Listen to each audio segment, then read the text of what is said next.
I traveled to Paris for the first time a little earlier in this year, and this is my little travel vlog about it. My first trip to Paris began with saying bye to my favorite companion and heading into a hurricane to get to the airport. Julia Child kept me company on the flight over. One of the first things I noticed while zipping down the street in an Uber is that driving in Paris looks like complete chaos. Everyone is so close to each other. There's motorbikes zooming past, people are honking, there's bikes. It's quite different from the vast open roads and highways I'm used to in America. I'm just saying I can't do it. Being a passenger was enough of a thrill. The hotel was cute and simple, and it even included a view with the Eiffel Tower. This being my first trip, I mostly did typical tourist stuff, which included a visit to La Dame de Fer, the most visited monument with an entrance fee in the world. I never knew what the surrounding area around the tower looked like, or how it was set up, I guess, to see the monument, but honestly, it was a short walk into the park type area, and you can see it and vibe in the park around it. And if you want a souvenir of it, don't worry. You won't forget to pick one up because there's vendors selling the mini Eiffel Towers all day, every day, among other little things. I also didn't know that the Eiffel Tower actually lights up and sparkles at night, like every night. I just never heard of that or saw it, but I was so happy I got to experience it. Everybody gathers around sunset and waits until the tower lights up for the beautiful light show of its own. People are selling food nearby, everybody's chatting, their little souvenirs are still everywhere. This time you can really see them illuminate with the nightfall. And people chill in the park as they wait. And once it comes on, it's beautiful. I am so happy I got to see it. But once you buy entry, you get to experience a little bit more, like inside of the actual tower, and a view from the top. And at the top, I was blown away by the view of Paris from way up high. To see how occupied and packed Paris is, and clear historical influence of the city over the years and people. The narrow streets, the peaceful atmosphere, the cramped buildings all smushed side by side.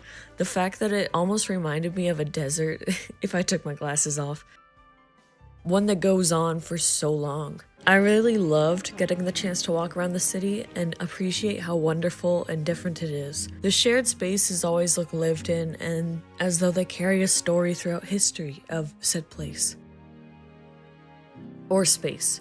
People were always around and there were tons of outdoor seating available at cafes and other places, which I loved. Another unique thing I noticed was the fact that each outdoor table just had an ashtray on it, all ready, and smoking seemed to be enjoyed, at least socially, by, many.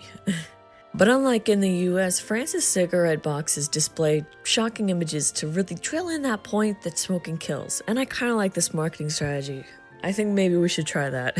During another walk, I spotted a cat in an alleyway, which I had to approach, and as I got closer, I got more and more excited to pet it. It screamed. It seemed to really enjoy the rubs. The next tourist type thing I did was visit Le Musée de Louvre. Thanks to the problems of 2020, I recall the museum being closed for a little while, along with many other tourist sites just all over the globe, of course, everything. So coming back to that was nice, and I'm glad I got the chance to step into the museum and see how good just the works of art are. Oh my goodness. I definitely need to go back there. It's very big. Like I said, I've never actually been before, so here's highlights of what I saw. First being a child strangling a goose, it looks like. There was no line of people around it who seemed to care, but oh boy was there a crowd forming around this gal. It's one of the most beautiful sculptures in the world, and I wish I could tell you why. It's beautiful even without arms. There were other beautiful sculptures to see, though I was pretty interested in this lion. And then the ceilings, oh my god, the ceilings, completely incredible. I was also spending time admiring all the different types of artwork. They look so strange and foreign at times, like just in style of art and how it was created. Like nobody draws babies or humans like this anymore, and it's incredibly unique. And we don't use the same materials that were available to artists back then, different colors and techniques as well. Really fascinating and breathtaking. Some of the art looked somber, some looked much more intense. The museum was of course packed with people, but I'm sure it's like that for every day that it's open. Everybody's walking around and enjoying the art and the museum as a whole, but once you get to where the Mona Lisa is, you'll really see the crowd. People are shuffling around to try and get a peek at the painting behind the case. People line up to wait in order to get a closer look, but ultimately still not having the opportunity to get too close. My experience that day was pretty normal, but I kind of wish I saw the vandalism of the Mona Lisa that would happen a little weeks later. An activist in disguise was bold enough to throw and smear cake against the glass, protecting the Mona Lisa. Boy, would it be interesting to watch that happen, and then watch the security guard trying his best to clean it up, and it just looks like he's making it worse. As days went by, the short trip was coming to a close, and it was time to head home. Waking up at 4 a.m. and driving through the city on the way to the airport was quiet and peaceful. There weren't any cars zipping around. There were no people. It was totally different than daytime, as you'd expect. It really was beautiful to see this silent side of the city.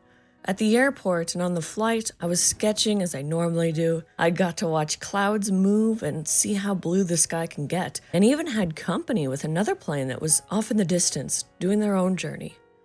And before long, I was back in the US and feeling fantastic. I had a great time exploring the city, and I hope to go back. Thanks so much for watching my little travel video. I hope to see you next time. Bye-bye.